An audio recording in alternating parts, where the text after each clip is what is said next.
starting to get really hard to push through, and I just want to play and go outside, especially since it seems like spring in February where I am, and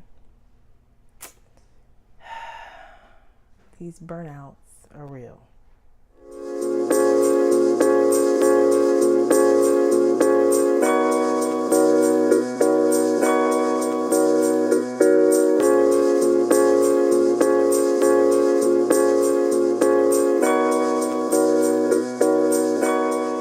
Hi, welcome back to the Curly Curry Corner. I am Aisha, and I would like to give you 5 simple ways that I am trying to incorporate in my daily life or in my weekly life in order to avoid some burnout. And it's hard, especially with all of the things that are happening in our world today, especially just kind of makes you feel as if, what's the purpose?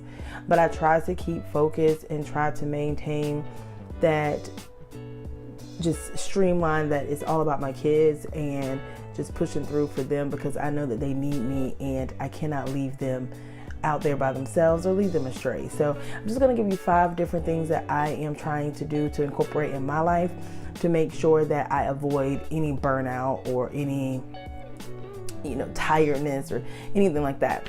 So number 1 is going to be come early and leave on my contract time 1 day a week.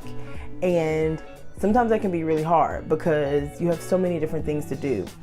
But I want to try to incorporate that where I am just coming early, maybe get a whole bunch of stuff done that I didn't do the night before, and leave on time. Try to leave on time one day.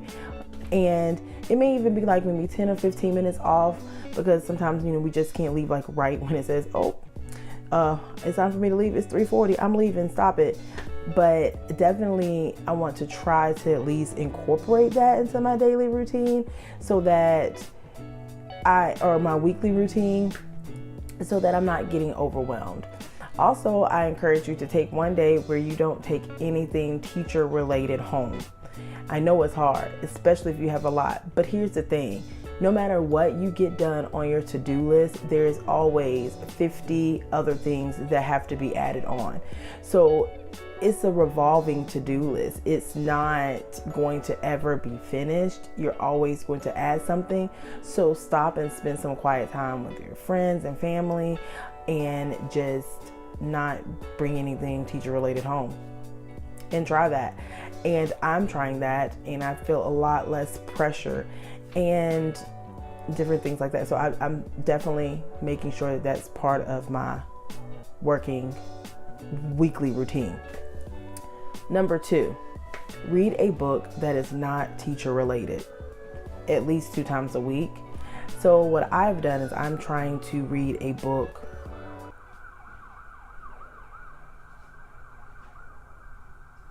Clearly I'm not trying to read a book because the sirens. Somebody out here. Okay, so again, try to read a book at least 2 times a week. That is not.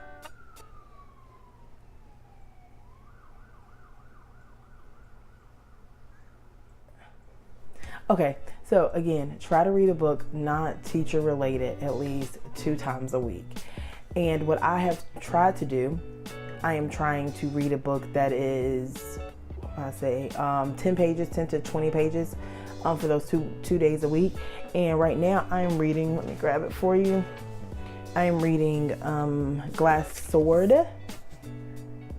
Okay, and it is by Victoria Aveyard. Is it Aveyard? I think it's Aveyard.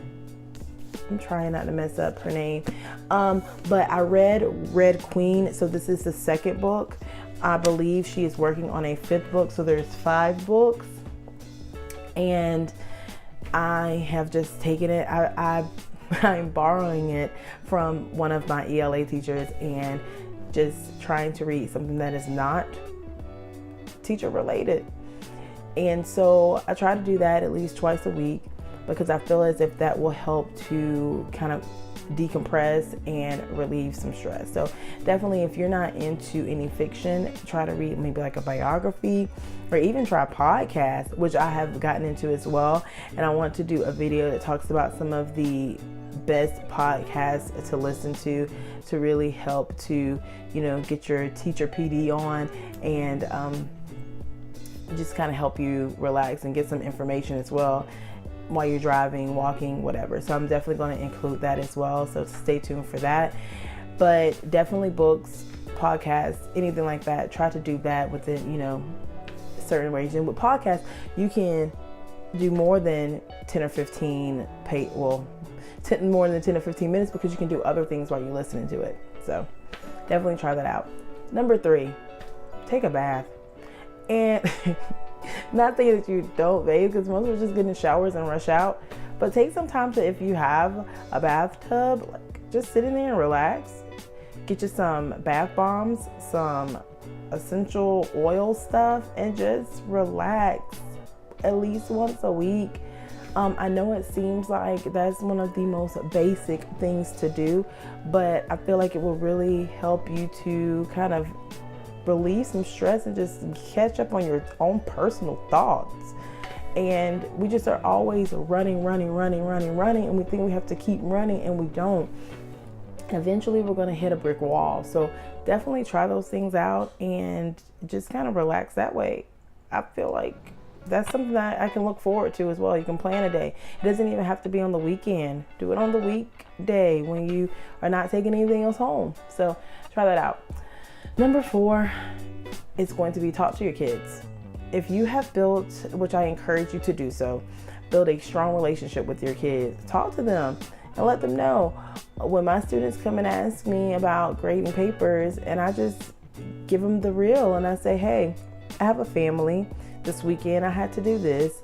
This weekend this was going on, or this week this is going on, and I promise you I'm going to get your information or your grades or your papers or your assignments graded as soon as possible with appropriate feedback, because I like to give feedback for all the things that my students do to prepare them for their summative assessment. So I definitely make sure that they understand that I am working towards that goal, but I need time, and I am only one person, so it takes a long time. And when I talk to them and I'm just honest with them and just talk to them kindly, they do respond well.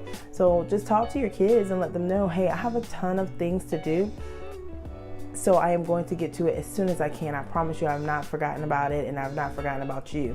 And also too, see if there's some things that you could delegate. One thing that one of my assistant principals reminds me all the time is that students cannot do anything involving other student records and money. So if there's something that needs to be filed away, I get my kids to do it. Something that needs to be organized that doesn't involve anyone's personal records or grades, try to get my kids to do it. Anything that they can help me do to take off my to-do list. And they love to do that. So if you have built that kind of culture in your classroom, and use it. I have kids that will help me clean up my room. They call it, they working Wednesday. They will literally work and clean the room. And I have kids that will organize and keep our papers together and make sure that I turn stuff into the office or take stuff to the office for me. Definitely, I had a little girl take some things to the office when I was sending out my postcards.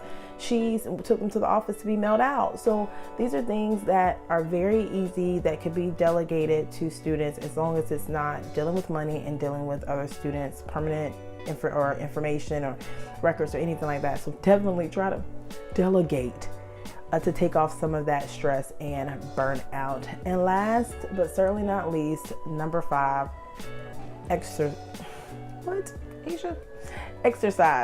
So I am trying my best to go out and go to the gym, which we are paying monthly for, to, get a great workout in on a daily basis. However, that sometimes is not the case.